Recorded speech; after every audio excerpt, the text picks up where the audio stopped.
Hello दोस्तों, ये most important question है। बस अगर आप ज़्यादा नहीं देख पाओगे तो बस इस वीडियो को सुन लेना है आपको, ठीक है। सुनने से ही आपको बहुत ज़्यादा हेल्प मिलेगा और एग्जाम में आप बहुत ही बेहतर तरीके से लिख पाओगे, ठीक है। देखो क्या हमारा क्वेश्चन है कि पेरिस के शांति सम्मेलन में विल्सन की भूमिका का वर्णन करें। ये जो पेरिस शांति सम्मेलन हुआ था ना, जब प्रथम विश्व युद्ध हुआ था उसके बाद एक शांति सम्मेलन किया गया था जिसका नाम है पेरिस शांति सम्मेलन, ठीक है।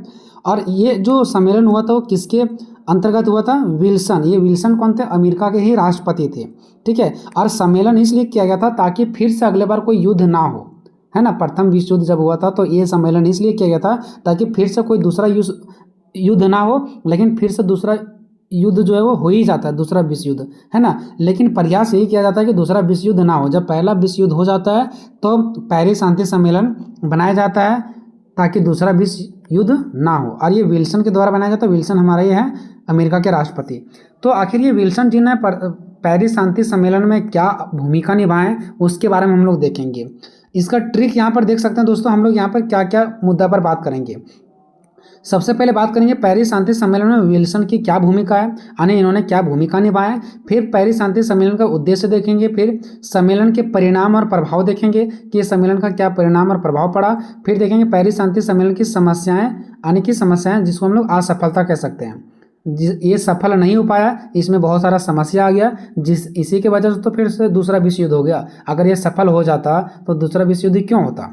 तो ये 4 पॉइंट पर हम लोग बात करने वाले हैं। अब देखो मैं आपको एक बहुत आसान तरीका बता रहा हूँ। अगर मान लो आप ये वाला भी लिखोगे, ये वाला भी, तब भी चलेगा, ठीक है। मेन क्वेश्चन का पर्पस है कि पेरिस के जो शांति सम्मेलन है, यहाँ पे मिस्टेक से लिखा के दूसरा कुछ, ठीक है।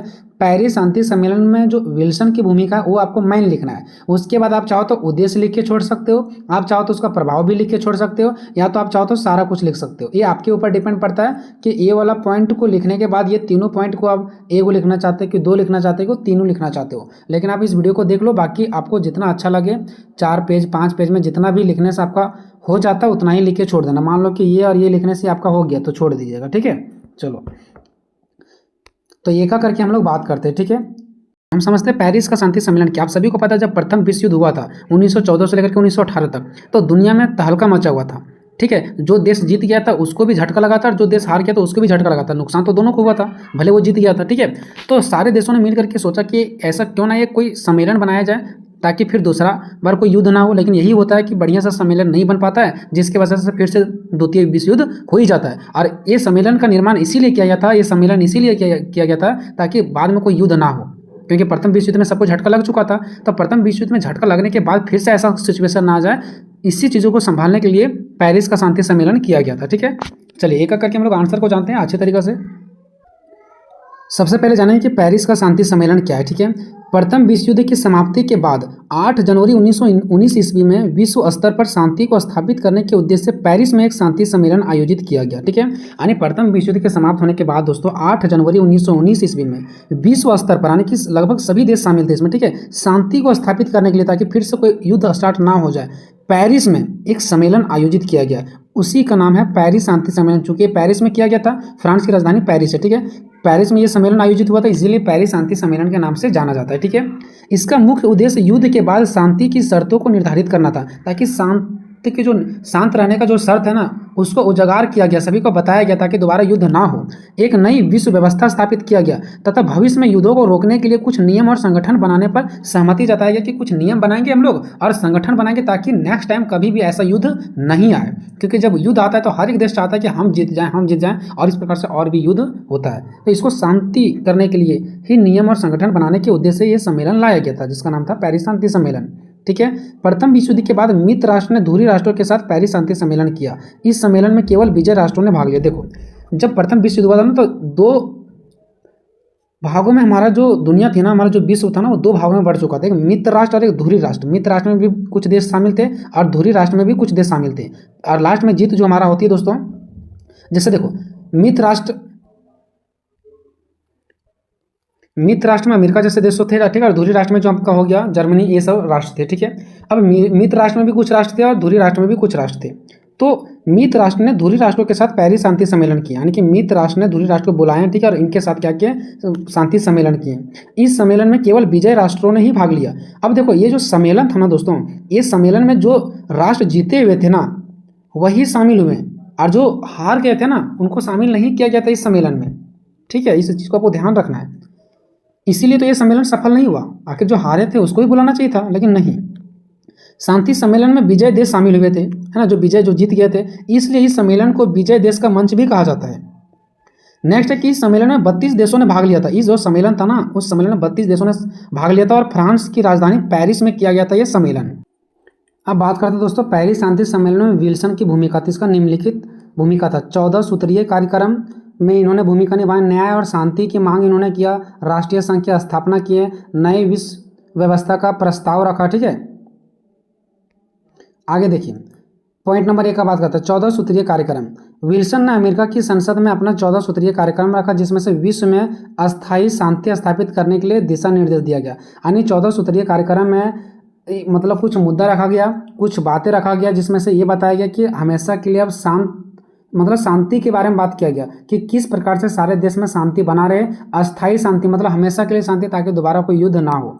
इस कार्यक्रम में राष्ट्रीय स्वतंत्रता है ना, स्वतंत्रता से संबंधित युद्ध की समाप्ति का बात किया गया, और जो भी विवाद है उसका समाधान का बात किया गया। और मुफ्त व्यापार मतलब हम किसी भी देश में जाकर व्यापार कर सकते हैं और वो भी हमारे देश में आकर के व्यापार कर सकता है। ये सब चीज़ों पर बात किया गया था। इसी कार्यक्रम को हम लोग बोलते हैं 14 सूत्रीय कार्यक्रम। ठीक है, आगे देखिए। और यह कार्यक्रम शांति क्यों जो है ना वो न्यू बन गया, मतलब शांति का न्यू बन गया, क्योंकि ये शांति के लिए ही ये कार्यक्रम बनाया गया था। आगे देखो, पेरिस शांति सम्मेलन का मुख्य उद्देश्य न केवल शांति स्थापित करना था, बल्कि शांति को हमेशा के लिए बनाए रखना इसका मेन उद्देश्य था। सिर्फ ये नहीं कि शांति कुछ देर के लिए, कुछ समय के लिए नहीं, हमेशा के लिए शांति बनाए रखना चाहते थे। मित्र राष्ट्र, आपको पता होगा, इससे पहले आप पढ़े होंगे। ठीक है, मित्र राष्ट्र से जो मित्र राष्ट्रों में से फ्रांस और इंग्लैंड के नेताओं का कहना था। देखो यानी आप मित्र राष्ट्र छोड़ दो, ठीक है, आप सीधा सीधी देखो कि फ्रांस और इंग्लैंड के नेताओं का कहना था कि इस युद्ध को जर्मनी ने प्रारंभ किया था।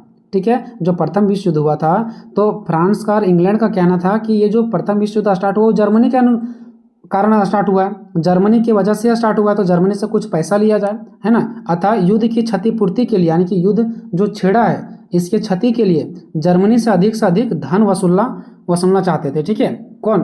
फ्रांस, इंग्लैंड, ये सब। ठीक है, जबकि संयुक्त राष्ट्र अमेरिका के जो राष्ट्रपति थे, ठीक है, वो क्या कहते थे? जो अमेरिका के राष्ट्रपति थे कौन, जिसके बारे में हम लोग अभी पढ़ रहे हैं, ठीक है, कौन? तो हमारे विल्सन जी, वुड्रो विल्सन जी। ठीक है, इनका कहना था कि नहीं, जो एक जर्मनी तो ऑलरेडी हार गया है और आप इसी से फिर से पैसा लोगे तो दिक्कत हो जाएगा, है ना। तो संयुक्त राष्ट्र अमेरिका ने के जो राष्ट्रपति थे, ठीक है, तो इन्होंने क्या कहा कि जो पराजित हो गया ना, उससे किसी भी प्रकार की क्षति का आपूर्ति ना करना है। मतलब जो देश हार गया पहले युद्ध में, उसको हम किसी भी प्रकार का पैसा नहीं लेंगे। मतलब ये जो है ना, फ्रांस और इंग्लैंड वो पैसों की मांग कर रहे हैं, जबकि अमेरिका के राष्ट्रपति जी हैं वो कह रहे हैं कि नहीं, पैसा नहीं लेंगे उस सबसे। और ये सब बात कहाँ हो रहा था? ये पेरिस की जो शांति सम्मेलन था ना, इसमें बात हो रहा था ये। अब देखो 14 सूत्रीय जो कार्यक्रम था, इसमें क्या क्या बताया था कि गुप्त संधियों को समाप्त करना, जो अलग अलग देश चुप के चोरी से जो संधि बनाते हैं ना और एक दूसरे पर हमला करते हैं ना, वो समाप्त करना। समुद्री की स्वतंत्रता, मतलब समुद्र में कोई भी जा सकता है, व्यापार करने के लिए आ सकता है, उस पर कोई रोक टोक नहीं, सभी देशों के बीच समान व्यापार होगा।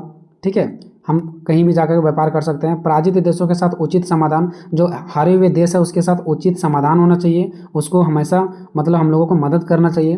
राष्ट्रीय सीमा पुनर्गठन करना, यानी जो देश को कोई दूसरा देश गुलाम बना लिया था, उसका देश छीन गया था, अब उसका सीमा तय करना कि आपका यहाँ से यहाँ तक है, अब आप आराम से रहिए और खाइए। ठीक है, तो राष्ट्रीय सीमा का पुनर्गठन करना मतलब देश को फिर से स्थापित कर देना, जो देश को गुलाम बना लिया गया था। दोबारा युद्ध को रोक देना। और शांति के लिए राष्ट्रसंघ एक संस्था है जो अलग अलग देशों में अगर युद्ध होता है तो शांति बनाए रखने का काम करती है। तो उसी टाइम एक राष्ट्रसंघ की स्थापना किया गया। ये क्या करते हैं, कहीं भी अगर झगड़ा होगा तो उसको शांत करने का काम करते हैं। दूसरा पॉइंट है न्याय और शांति का मांग। ठीक है, विल्सन ने जोर देकर के कहा कि शांति केवल विजेताओं के लिए नहीं है। यानी इन्होंने ये नहीं कहा कि जो देश पहले से जीत गए हैं, सिर्फ ऐसा नहीं कि वही सिर्फ शांत रहेंगे, बल्कि पराजित देशों के लिए भी होना चाहिए। मतलब जो देश हार गए हैं उसको भी ये सोचना चाहिए कि हम भी शांत रहेंगे। ये नहीं कि हम हार गए तो मेरे अंदर पावर खत्म हो गया, नहीं, आपके अंदर पावर है, लेकिन सबको शांत रहना है, जीतने वाले भी देश को और हारने वाले भी देश को। उन्होंने जर्मनी पर कठोर दंड लगाने के खिलाफ क्या कर दिया, आवाज़ उठाया। यानी जो अमेरिका के राष्ट्रपति थे उन्होंने कहा कि जो जर्मनी है ना, उसके ऊपर हम दंड नहीं लगाएंगे, और जो दूसरा देश दंड लगाने की बात कर रहे थे ना, उसके खिलाफ आवाज़ उठाएं। एक तो ये पहले से हार गया और इसके ऊपर हम लोग कोई भी किसी भी प्रकार का कार्रवाई नहीं करेंगे, लेकिन अगले बार से ध्यान रखना है ना। पराजित देशों के अधिकारों का समर्थन किया। जो अमेरिका के राष्ट्रपति है ना, वो जो हारे हुए देश थे ना, उसके अधीन उसके अधिकारों का समर्थन किया कि ऑलरेडी ये हार चुके हैं और दोबारा से इससे हम लोग पैसा नहीं लेंगे। राष्ट्रसंघ की स्थापना किया गया ताकि विश्व में शांति बना रहे, ठीक है। विल्सन का सबसे बड़ा सपना था कि युद्ध के बाद विश्व में विवादों को बातचीत और सहयोग के माध्यम से सुलझाया जा सके। मतलब जिस प्रकार से प्रथम विश्व युद्ध हुआ इस प्रकार से फिर से दोबारा युद्ध ना हो, इसके लिए राष्ट्रसंघ की स्थापना किया गया ताकि बाद से चीज़ों को सुलझाया जा सके। उन्होंने राष्ट्रसंघ की स्थापना के लिए जोर दिया, ठीक है। राष्ट्रसंघ की स्थापना मतलब राष्ट्रसंघ की स्थापना किया ताकि देश में शांति बना रहे, जो किसी भी भविष्य के युद्ध को रोकने और शांति बनाए रखने का अंतर्राष्ट्रीय मंच है। मतलब राष्ट्रसंघ एक ऐसा मंच है जो कहीं भी अगर किसी भी प्रकार का झगड़ा हो ना तो शांत करने का काम करते हैं। चौथा पॉइंट क्या देखिए दोस्तों, नई विश्व व्यवस्था का प्रस्ताव, है ना। नई विश्व व्यवस्था का प्रस्ताव हुआ, कैसे हुआ? क्योंकि जो देश किसी के गुलाम बन चुके थे वो अब अपना आज़ादी से रहेंगे, ठीक है ना। तो विल्सन ने राष्ट्रीय सीमाओं का पुनर्गठन किया। राष्ट्रीय सीमाओं का पुनर्गठन मतलब जो देश का जो सीमा था उसको दे दिया गया कि आपका ये सीमा यहाँ से यहाँ तक है, आप ये ले लीजिए, ठीक है, और अच्छे से रहिए, आप ये ले लीजिए, है ना। तो विल्सन ने क्या किया? राष्ट्रीय सीमा का पुनर्गठन किया, स्वतंत्रता और राष्ट्रीय आत्मनिर्णय का सिद्धांत को आगे बढ़ाया। स्वतंत्रता मतलब सारे देश स्वतंत्र हैं, राष्ट्रीय आत्मनिर्णय मतलब कि हर एक देश अब अपना क्या करेंगे, अपना खुद का निर्णय लेंगे, ये नहीं कि ये देश का कोई दूसरा आकर के निर्णय लेगा, ठीक है। और यही सब सिद्धांत को आगे बढ़ाया गया, जिससे यूरोप के नक्शे में बदलाव हुआ और नए राष्ट्र बना। यूरोप के बहुत सारे देशों को बहुत दूसरे देशों ने गुलाम बना लिया, तो ये उसको गुलाम बना लिया, मतलब नक्शा बिगड़ चुका था, ये उसके अंदर आ जाता था, ये उसके अंदर आ जाता था। अब धीरे धीरे क्या हुआ, यूरोप का नक्शा बदल गया कि ये इसका है, ये इसका है, ये इसका, और एक नया राष्ट्र बनने लगा, ठीक है। पेरिस शांति सम्मेलन का उद्देश्य क्या था? तो पेरिस शांति सम्मेलन का निम्नलिखित उद्देश्य थे: शांति को स्थापित करना, राष्ट्र संघ का निर्माण करना, शांति संधियों पर हस्ताक्षर करना, क्षेत्रीय सीमाओं का निर्धारण करना, युद्ध के बाद की व्यवस्था। अब देखो इधर, शांति स्थापित करना मतलब प्रथम विश्व युद्ध के बाद मित्र राष्ट्रों ने पराजित देशों को, मित्र राष्ट्र के लगभग राष्ट्र जीते हुए थे, तो मित्र राष्ट्रों ने जो पराजित देशों के साथ शांति स्थापित करने के लिए सम्मेलन आयोजित किए थे। देखो अब मित्र, ये सम्मेलन स्थापित किया गया था ना, इसलिए किया गया था ताकि पराजित देशों के साथ शांति स्थापित किया जा सके। जो राष्ट्र हार गया है, जो देश जो है वो हारा हुआ है, उसके साथ शांति स्थापित किया जाए, उसके साथ मिलजुल के रहा जाए, इसके लिए क्या किया जाता है, ये सम्मेलन को लाया गया। तो दूसरा, राष्ट्र संघ का निर्माण करना, एक ऐसा संघ का निर्माण करना, एक ऐसा संगठन बनाना जब कभी लड़ाई हो तो वो शांति दिलाने का काम करे। सम्मेलन में राष्ट्र संघ की स्थापना का निर्माण लिया गया था, ठीक है। सम्मेलन में जो राष्ट्र संघ की स्थापना का निर्माण के लिए निर्णय लिया गया था कि राष्ट्र संघ का निर्माण किया जाएगा जो कभी भी युद्ध होगा तो उसको बचाने का काम करेगा, जो भविष्य में युद्धों को रोकने और अंतर्राष्ट्रीय सहयोगों को बढ़ावा देने के लिए एक मंच था, ठीक है, ताकि अंतर्राष्ट्रीय को सहयोग मिले, युद्ध को रोका जाए, इसके लिए हम लोगों को राष्ट्र संघ का निर्माण करना पड़ेगा। ये एक इसका दूसरा उद्देश्य था। तीसरा था शांति संधियों पर हस्ताक्षर करना, शांति संधियों पर हस्ताक्षर करना, ठीक है। मित्र राष्ट्रों ने पराजित देशों के साथ अलग अलग शांति संधि की, ठीक है, जिसमें वर्साई की संधि था जो जर्मनी के साथ भी शामिल था। तो अलग अलग प्रकार का संधि किया गया और हस्ताक्षर भी करवाया गया। क्षेत्रीय सीमाओं का निर्धारण करना, और सीमा को निर्धारण करना कि ये सीमा किस राष्ट्र का है, ये सीमा किस राष्ट्र का, ताकि लड़ाई झगड़ा ना हो, है ना। तो सम्मेलन में यूरोपीय देशों की सीमाओं का निर्धारण किया गया, जिसमें कई देशों का पुनर्गठन हुआ, जिससे कई देश का फिर से क्या हो गया, पुनर्गठन हो गया, यानी पुनः गठन हुआ। युद्ध के बाद की व्यवस्था, सम्मेलन में युद्ध के बाद की आर्थिक और राजनीतिक व्यवस्था पर भी चर्चा किया गया कि युद्ध के बाद जो वहाँ की राजनीतिक व्यवस्था, आर्थिक व्यवस्था कैसी थी, ठीक है, तो उस पर भी चर्चा किया गया, क्योंकि बहुत ही जो आर्थिक और राजनीतिक व्यवस्था था ना पूरा जर्जर हो चुका था, तो उस पर भी चर्चा किया गया था, ठीक है। तो इसका उद्देश्य आप लोगों ने देख लिया। अब सम्मेलन के परिणाम यानी कि प्रभाव देखते हैं। तो पहला देखते हैं वर्साई की संधि। यही सम्मेलन में वर्साई की संधि किया गया था और ये बहुत डेंजरस माना जाता है। क्यों माना जाता है वो आपको यहाँ पता चलेगा। जर्मनी के साथ एक कठोर संधि पर हस्ताक्षर किया गया। ये जो वर्साई की संधि है वो जर्मनी के साथ ही किया गया था और जबरदस्ती इससे साइन करवाया गया, जिसमें उस पर युद्ध के लिए दोषी ठहराया गया था और जर्मनी को ही हरा दिया गया, जर्मनी को ही युद्ध का दोषी ठहराया गया कि तुम्हारी वजह से युद्ध हुआ है, और उस पर भारी क्षतिपूर्ति का भुगतान करने के लिए बोला गया कि तुम्हारी वजह से युद्ध हुआ है, तुमको इसका क्षतिपूर्ति करना पड़ेगा। अपनी सैन्य शक्ति को सीमित करने का भी आरोप लगाया गया कि जर्मनी को के पास जितना शक्ति है, जितना सैन्य का शक्ति यानी कि जितना उसके पास सेना है उसको कम करना पड़ेगा। मतलब ये संधि बहुत ही ज़्यादा डेंजरस निकला। एक तो इन लोगों का गलती नहीं था जर्मनी का, और जर्मनी को जबरदस्ती गलती ठहरा करके उससे साइन करवा लिया गया। द्वितीय विश्व युद्ध का बीज मतलब हो गया कि वर्साई की संधि ही लाया गया जो जर्मनी को जबरदस्ती थपा गया, जिसके वजह से फिर दूसरा विश्व युद्ध स्टार्ट हो जाता है। तो दूसरा विश्व युद्ध स्टार्ट होने का एक कारण हम बोल सकते हैं वर्साई की संधि। कुछ विद्वानों का मानना है कि वर्साई की संधि में जर्मनी के साथ किए गए कठोर व्यवहार ने द्वितीय विश्व युद्ध के बीच बो दिए, यानी जो वर्साई की संधि में जर्मनी के साथ जो गलत व्यवहार किया गया ना, उसकी वजह से दूसरा विश्व युद्ध स्टार्ट हुआ, ऐसा कुछ विचारकों का कहना है। पेरिस शांति सम्मेलन के प्रभाव व्यापक और दूरगामी थे।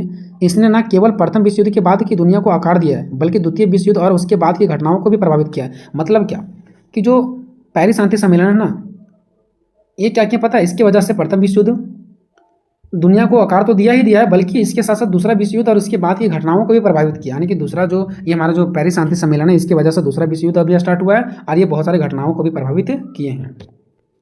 आगे बात करते हैं पेरिस शांति सम्मेलन की समस्या तो फिर असफलता, आखिर ये सफल क्यों नहीं हो पाया, इसकी वजह से फिर से दूसरा विश्व युद्ध क्यों हो गया। अगर ये सफल होता तो दूसरा विश्व युद्ध नहीं होता, लेकिन दूसरा विश्व युद्ध हो गया, इसका मतलब ये सफल नहीं रहा। क्यों नहीं रहा, तो एक तो वर्साई की संधि था जिसमें जर्मनी को जबरदस्ती साइन करवाया गया, ये तो यहीं पर खुला खुला पता चल रहा है। अन्यायपूर्ण संधि, देखो जो भी संधियां बनाया गया तो अन्यायपूर्ण था, न्यायपूर्ण नहीं था, इसलिए सफल नहीं हो पाया।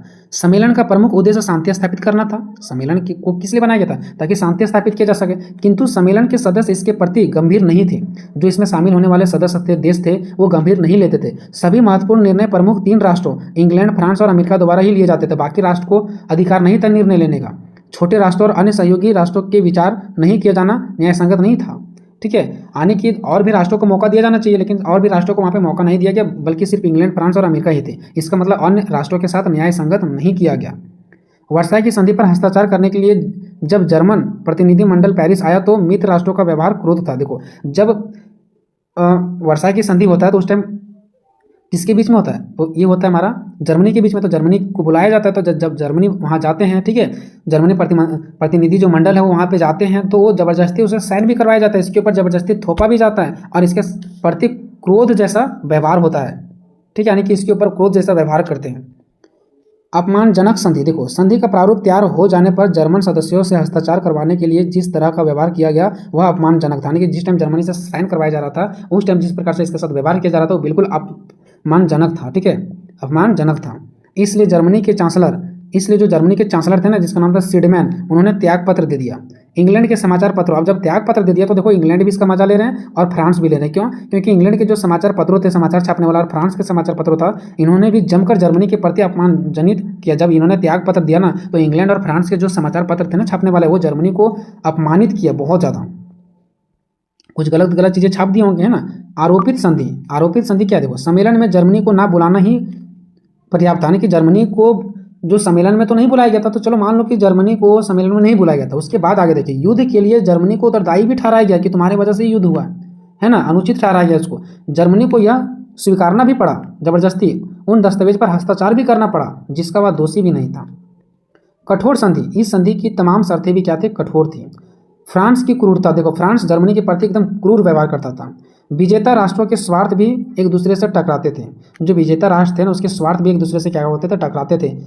ये चीज़ आपको समझ नहीं आएगा तो इसको छोड़ दीजिए। आगे देखिए, फ्रांस जर्मनी के प्रति घोर शत्रुता रखता था, घोर दुश्मनी रखता था और उसका सर्वनाश चाहता था। फ्रांस चाहता था कि जर्मनी का सर्वनाश हो जाए। इंग्लैंड जर्मनी के साथ नरम रवैया अपनाने के पक्ष में था, लेकिन इंग्लैंड थोड़ा सा दिल पिघलता था कि जर्मनी के प्रति नरम रवैया करने का बारे में सोच रहे थे, लेकिन फ्रांस चाहते थे कि इसका सर्वनाश हो जाए। अब देखो, इन जटिलताओं के कारण सम्मेलन में कई समझौते हुए, लेकिन कुछ समझौते विवादास्पद रहे। ठीक है, विवादास्पद रहे यानी कि विवादास्पद रहे, उसमें विवाद होते रहा और भविष्य में तनाव का कारण बने। उदाहरण के लिए वर्साई की संधि, जो सम्मेलन का मुख्य उत्पादी था, ठीक है, जर्मनी पर कठोर शर्तें लगाती थी और उसे युद्ध के लिए दोषी भी ठहराती थी।